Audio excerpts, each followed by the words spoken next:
Simple concepts actually work in trading, and that includes certain price patterns such as pullbacks and breakouts.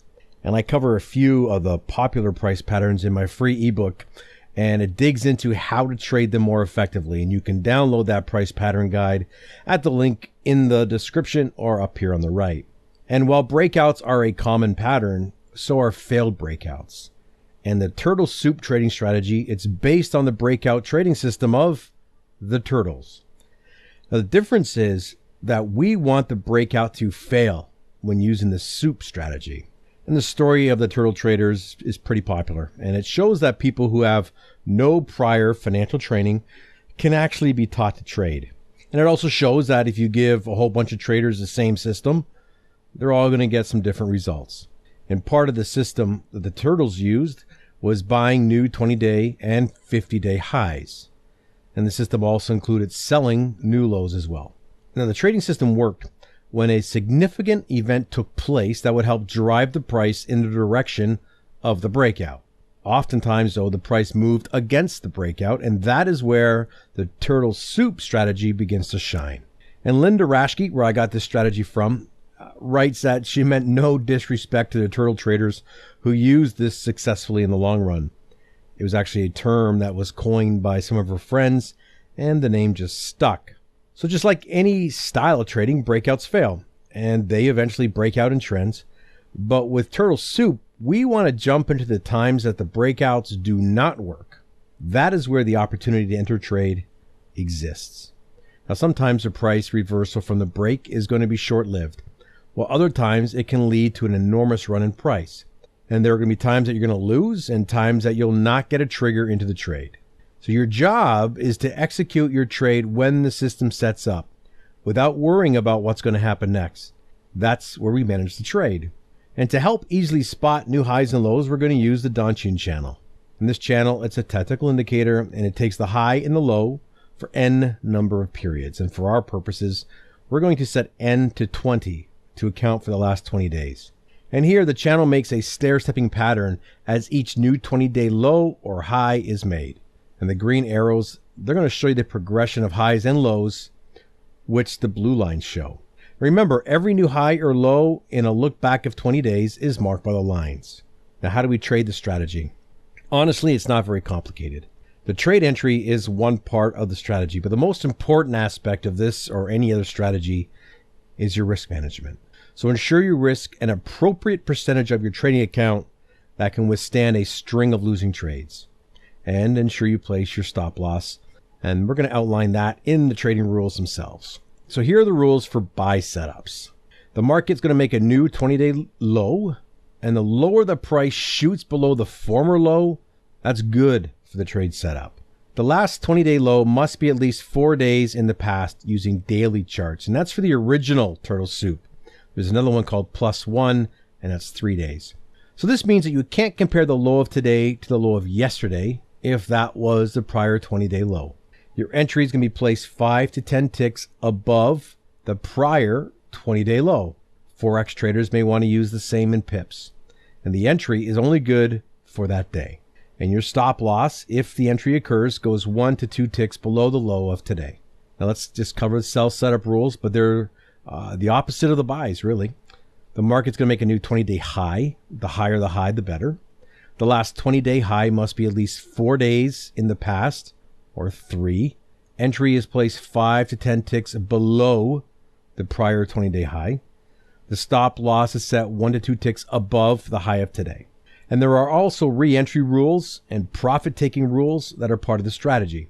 And they are, if you're stopped out on the same day or the next day of the trade, you can place a stop order, buy or sell, at the same price as your previous entry. Now, profit taking is dynamic because we don't know how far price is going to travel before reversing. And trailing stops are a good approach, as is scaling partial out at 1R, which is 1 times your risk. So the rules are pretty simple, and with the use of the channel, the setups are pretty easy to spot as well. And let's take a look at some trading examples, and we're going to start here with a stock chart. And this is Nike, and you can see how powerful this setup can be when you're looking at fading a new 20-day high in the face of earnings. The first green star is the prior 20-day high. and the green arrow shows where that high was broken. The dotted yellow line is the trade entry price, which happens to be the closing price of the new high. And you're going to have rules in place when the new high closes down on the day, depending on which strategy you're using. The solid green line is 1R, scale out, and after a 1-day retrace, the market gaps down on the earnings. These types of large moves, you take them as a gift, exit the trade, bank your winnings. The second green star shows a long trade that we would skip.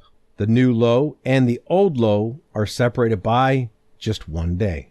And turtle soup happens in Forex, virtually any market.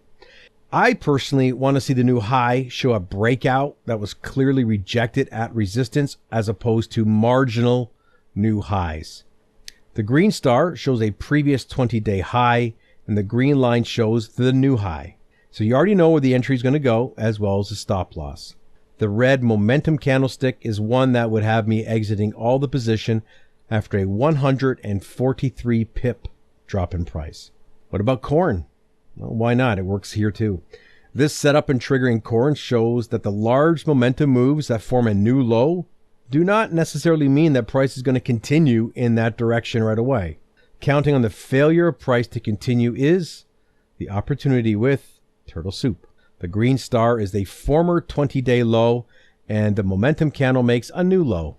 You buy stop 5 to 10 ticks off the low of the previous 20-day low, and that leads to a small gain upside. So can you spot the last 20-day low where the blue line steps down? Now, would that have been a trade that you could have been in, so you could have taken advantage of that current gap up in prices of corn? Now, the strategy is not just meant for daily charts, and it can be used on intraday time frames as well. And if you're a day trader, there are a few ways you can trade it. You can monitor the daily 20 low or high and trade and manage on the lower time frames. You can use the last 20 periods of your preferred trading time frame. And this here is the same chart of corn using the last 20-day low as we saw in the daily chart. And this is 1 hour. The bottom white line is the last 20-day low, which was made by the daily momentum red candle that we saw. The yellow line is the entry price. At the green star, price breaks the low of the last 20-day low. We would then set a buy stop order at 357, and you can see price takes us long on the next candle. The orange line up here is the highest price traveled after the entry, which was a 4% gain in price. And using an intraday chart, maybe traders would be a bit more active in the management part of the trade. And as I spoke earlier, there are 2 variations of turtle soup, the original and turtle soup plus 1. Now, most of the examples I gave actually use the turtle soup plus 1 strategy, which means price will make a new 20-day lower high.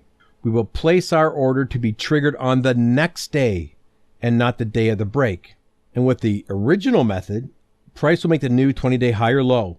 You are alerted to that event during the trading session, and you immediately place your stop order at the appropriate price, which could trigger you in intraday.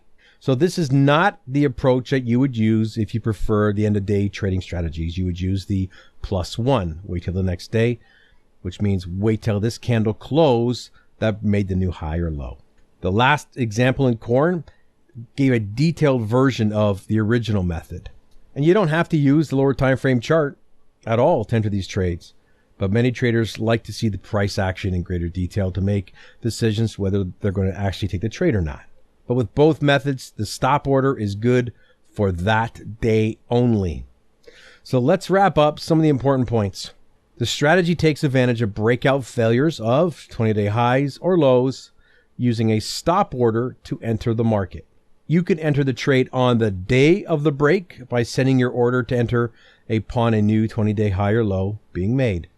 Traders who want to trade end-of-day charts would note the new high being made and place an order to go long or short on the next day. Your entry orders are good for that day only. Your stop loss, that's going to be set to 1 tick above or below the recent candlestick. Now, this is a pretty simple approach, and it's easy and fast to scan for this. And traders may want to determine what type of new highs or lows that they want to see. Do you need to see marginal breakouts? And maybe you ignore them. Or a trader may want to see a new high or low close above or below the previous high or low price. That's up to you. So scroll through some charts and see if you can pick up some of these setups. Don't forget to subscribe. And if you have any questions or want something clarified, just put a note in the comment section. Thanks.